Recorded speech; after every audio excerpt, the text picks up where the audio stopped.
মানে আমি ভাবতে পারি না যে এত সিকিউরিটির পরেও মোটরটা চুরি হয়ে যাবে। মোটমাট গেছে 12টা ঠেলা, তো এই 12 ঠেলায় 2 লিটার হয়েছে। আর সকাল আসসালামু আলাইকুম। আজকে একটি দুর্ঘটনা, মানে দুঃখজনক ঘটনা ঘটেছে আমাদের সাথে। দেখতেছেন আমি আছি যখন আমাদের ঘেরের কাছে, দেখতেছেন আমি যে আমাদের হাউসের উপরে বসে আছি। এই যে এখানে যে মোটরটা ছিল, আপনারা দেখে হয়তো বুঝতে পারতেছেন যে এখানের মোটরটা চুরি হয়ে গেছে। এই দেখতেছেন, এই যে এই পাশে এখানে দেখেন এই যে একটা, তো এরকমই এখানে ছিল। তো এটার সাথে যখন মোটরটা তালা দেওয়া ছিল, আর এই দেখুন এইখানে যে ফ্লান্সটা ছিল লোহার, তো ফ্লান্স বাদ দিয়ে অনলি শুধু হেসকো ব্লেড। তো হেসকো ব্লেডটা একটা হেসকো ব্লেড দিয়ে সম্পূর্ণ কাটা হয়েছে। তো হেসকো ব্লেডটা আমরা এখানে পেয়েছি, আর এখানে যে রডটুকু সেটুকু আমরা এখানে পেয়েছি। আর সম্পূর্ণ চুরি হয়ে গেছে।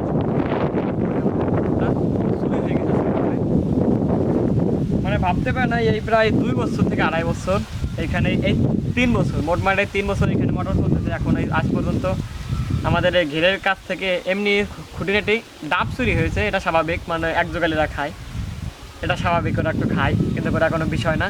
আর স্বাভাবিক গাছের ফল তো এটা খাবেই মানুষ, গাছগাছালিতে ফল হলে সেটা খায়। কিন্তু এই মোটর আজ 3-4 বছর আমাদের এখানে চলতেছে, আজ পর্যন্ত মোটর চুরি হয় না, এই প্রথম। মানে আমি ভাবতে পারি না যে এত সিকিউরিটির পরেও মোটরটা চুরি হয়ে যাবে। তো এই রাত্রে মোটরটা চুরি হয়েছে। তো সকালবেলা আমি আমার বড় বাড়িতে আমি থাকি, তো ওই যে দুলোভাই থাকে ঢাকায় চাকরি করে, ভাগ্নে 2টা ছোটো ছোটো। এখানে আমি বড় বাড়ি থেকে, আর ছোটো ভাই থাকে আমাদের বাড়িতে। তো মানে সকালবেলা ও আমাকে ফোন দিয়েছে, ছেড়ে খেটে নামাজ পড়ে শুয়েছি, 6টার দিকে আসি গাছে। তো আমাকে 6টার দিকে ফোন দিয়েছে, আমি 6টার দিকে এসেছি। তো আমি ওই পাশে যে আমাদের গাছগুলো, ওই গেছে আমি যাই। আর ছোটো বাড়ি কুড়ি ঘর থেকে দাও আর যে ঠিলাগুলো থাকে সেগুলো নেওয়ার জন্য ওইখানে এসে, আমাদের এইখানে এসে আমাকে ডাক দিতে। তো আমি ওইখানে দাঁড়িয়েছিলাম, ছোটো ভাই আমাকে ডাক দেয় যে ভাইয়া মোটর নাই। আমি শুনে এসে দেখি অবস্থা, মানে আমি খালি ভাবি যে যেভাবে সিকিউরিটি ছিল, যাক যে নিতে সেজন্য আল্লাহ যেন তাকে যেন ভালো রাখে এবং আল্লাহ যেন তাকে যেন ইমান দেয়, এটুকুই আশা। বুঝছেন, আল্লাহ তাআলা তাকে যেন ভালো রাখে, এই বলার। তো এখনও এসেছি, এখন যখন 12টা বেজে গেছে, গাছ থেকে নেমে গেছি 12:30 বেশি বাজে।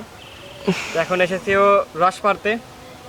তো এখন আসুন আপনাদের দেখাই, ওই যে অনেকেই করেন যে মাঝে মাঝে রস হয় না, অনেকের মাঝে মাঝে রস কমে যায়। তো আসুন আপনাদের দেখাই, আমার একটা গাছে, মানে 2টা গাছের রস আপনাদের দেখাচ্ছি। আমি গাছ এই পর্যন্ত 4টা কাটা শুরু করেছি, এই পর্যন্ত আমি 2টা উঠে, ছোটো বা 2টায় ওঠে।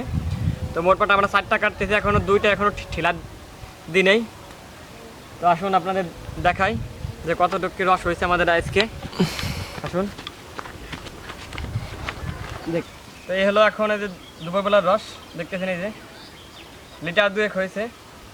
তো রস বেশি আসে সকালবেলা, কারণ সকালবেলা বেশি টাইম গাছের ঠিলা থাকে। তো ঠিলা হলো মোটমাট আমার এখন গাছে আছে 12টা ঠিলায় আমার দেখেছেন এখন আসছে, মোটমাট দেখেছে 12টা ঠিলা। তো এই 12 ঠিলায় 2 লিটার হয়েছে। আর সকালবেলা আল্লাহ রহমতে 4 থেকে 5 লিটার রস নেয়, 4-5 লিটার রস হয়। এই হলো এখন রস। আবার বিকেলে এই যে দুপুরবেলার না রস নিয়ে যাচ্ছি, ঢেলে আবার পেতে দিছি, আবার বিকেলে আবার নামাবো। বিকেলেও এরকম 2 লিটার 2.5 লিটার রস হবে।